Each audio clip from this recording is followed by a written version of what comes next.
What's up, everybody? It's your boy, Johnny Cakes of Grillfest, here today with Darconigan from Colorado. They'll be invading our fine state of Utah this September to conquer Grillfest 2026 on the 12th of September. That's September 12th, the 12th of September. Guys, thanks for coming. I know it's a long journey and it's great having you. I remember I found you guys at the Battle of the Bands, I think it was before Mile High Power Festival, and I was a judge, and there were a lot of good bands, but you guys really captured me. I was drawn in by the moody performances, and it felt like I was part of a story where every song contributed to the experience. It felt like I was in like a live action sort of D&D where everything was leading up to the final song, and then I thought that was so cool. And so the music was cool, the presentation was cool, I felt drawn in, and for what it's worth, I ranked you guys the highest. I would have loved you guys to win, but in any case, when I was looking at bands to have for Grillfest 2026, I was like, gotta have Darconigan. So I'm glad to have you here, and I'm glad to have you at Grillfest this September. Yeah, we're super happy to play. And for the record, we won the same Battle of the Bands last year, so it just took another year. Love it. But yeah, absolutely, that's our intent, is to get up there and in the most metal fashion possible, tell a story and share it with the audience and bring them into the world.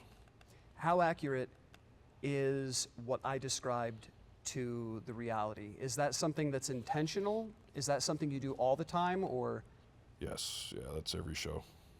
There's a story behind each album, and it's a little bit different than in the book, but you have to change it for playing a show, making things a little more concise, and some of the exciting points have to be moved around a little bit so that we can have that climax at the end of the set.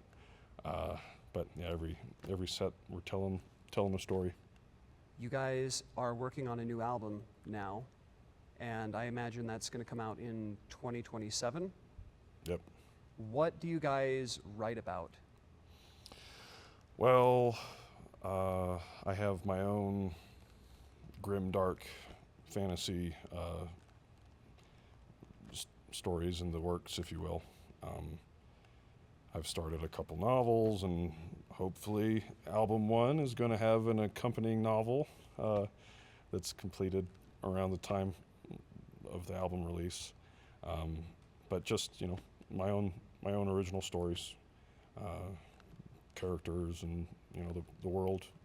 They're just, each album is, I guess you would say, it's an anthology. So like, I'm not going to have a full story told across 7 albums, but each one's going to be just a little snippet of the world and what's going on with the characters.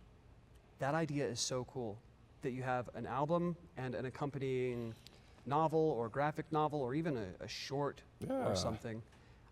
I hate to keep whoring out Grillfest, but I will. Little story. Grillfest, it's of course festival in the venue, and then we barricade Main Street, and on Main Street we have food vendors, live combat sports. And last year, Judicator, we set up a vendor booth, basically. And we had enough time, I thought, man, we've got t-shirts and CDs and vinyl. What else can we sell? Well, there's going to be regular general attendees. It's not just going to be music and metal fans. So we made Judicator essential oils. My dad and I made Judicator essential oils with lavender from our backyard. That's cool. And we have an album called Let There Be Nothing, so we called it Let There Be Lavender. Yeah. And it sold. And so I'm thinking, like, man, I was talking with Patema earlier about physical media and how, like, well, CDs and vinyl, not everybody does that. When you get a CD, it's kind of a token of your support for the band, because not a lot of people even have CD players anymore. So I'm thinking, like, man, bands don't just need to sell CDs, they can sell essential oils or a novel, you know? Sure, So I think that's fantastic. A lot of bands struggle to build sort of a mythos or a world to pull audiences into, and I think that's a strength that you guys have.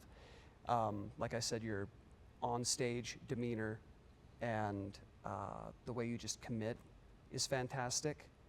And I think especially if you tie literature into this, you can really build worlds for people to come in and explore. Yeah, I mean, that's pressure on me to finish the book, but behind our stage planning, like from the past, I always wanted to approach it as though we were, you know, traveling bards, if you will, which might sound a little silly since we're, you know, dirty heavy metal guys, but I just wanted to go around and tell a story and, you know, bring people into it in the most metal way possible. You live kind of out in the boonies, don't you? Yeah. When I was outside after the aforementioned Battle of the Bands, I was talking with somebody, I forget who he was, but he was talking about you and said that you're like this mysterious mountain man who comes out of the mountains every once in a while to perform. I'll leave that alone. I'll just say that's how it is. Or the first, like the first thing Derek says to open the show is like, we have come down from the mountains. So this is like, like travel. But it's at the end, if you get these words and transfer to you're in the battle, you get this vibes, and then we get one song that we rise and we fight. So it's like, if that doesn't make you feel that, like we're failing. Well, that's one more thing that I really took away from your guys' performance. Why I still remember it, even though it was like 2 years ago, you guys just committed. And I feel like so many bands kind of commit, or they don't commit because it's not cool to take a risk and commit to something. So the fact that you committed, I almost had the fear in my mind, like after the first song or two, that it was going to go into being a normal show from that point forward. But you continued throughout the entire thing. And I felt like, oh, okay, so I'm part of a story. And I actually literally do have goosebumps on my arm right now. Yeah, it was awesome. If it's the right crowd that resonates with it, and the majority of the time it is, like when we've been on tour and playing in front of a new audience, it's always what we hear about is, wow, I really liked the story, and because in a live setting it can be hard when you're listening to a band that you don't know anything about them, and like in our case, there's really no music for people to check out, so it's there's a lot going on in a live show, just a lot to take in, but for us, it's been a nice way to stand out a little bit, because we're doing something a little bit different up there, more or less narrating a story and trying to, be your dungeon master or whatever. So with death metal and music with harsh vocals too, you don't even know what they're saying on stage most of the time, and I didn't. Yeah. But that's where, again, the narration really helped me get the feeling of what I should be imagining as I hear this performance. My hope is that by giving the narration before the song, it'll help build the mental imagery of what's occurring in the song. And everyone's going to have a little bit of a different take on what's going on, but that's the hope. What is the philosophy or goal with your aesthetics? What inspired that? Where does it come from? It's a little bit of a blend of maybe some black metal Belphegor vest stuff with a little bit of the Viking Amon Amarth vambraces, and then just trying to present ourselves as, you know, traveling warriors within a modern the confines of modern attire. Like, it's we didn't want to go full LARP armor. Just felt a little, you know, doing too much can feel a little too cheesy. So, and we're still working on it. I mean, I guess everyone's always working on their image, but I'd like some chainmail somewhere. It's funny you say that, because like here I am like fawning over you guys, like leaning into it and all that, but as soon as you said like you can go too far, I'm like, oh yeah, I can imagine how you guys, if you went too far, I would be like, tryhards. Yeah, it's about first things first is just trying to have a, you know, uniformity, like, and then building on that tastefully. But we'll see what else we can come up with. And you know, I'm not a mean guy, you know, everybody deserves room to rise and fall and try things out, but I don't know, I think about certain bands who have taken the costuming to like the nth degree. Yeah. And you know, that's for somebody, but I don't know, as soon as I start feeling like it's a community theater, I don't know, like I don't know where the line is between a really interesting performance that sucks you in and is immersive and something that's way too costumey and it feels like candy or something. Yeah, I mean, if it depends on the artist and the performance and what they need to convey. As long as your stage attire is conveying what you want, that's fine. Like if you are a full-on pirate metal band, dress up like pirates and it's fine, you know. But if you're, you know, if you're not trying to impart that, you know, cheese is fine, like if it's good cheese, and it's just maybe if you're in a tech death band and you're dressing up as a pirate, it might not come across to as many people the same way.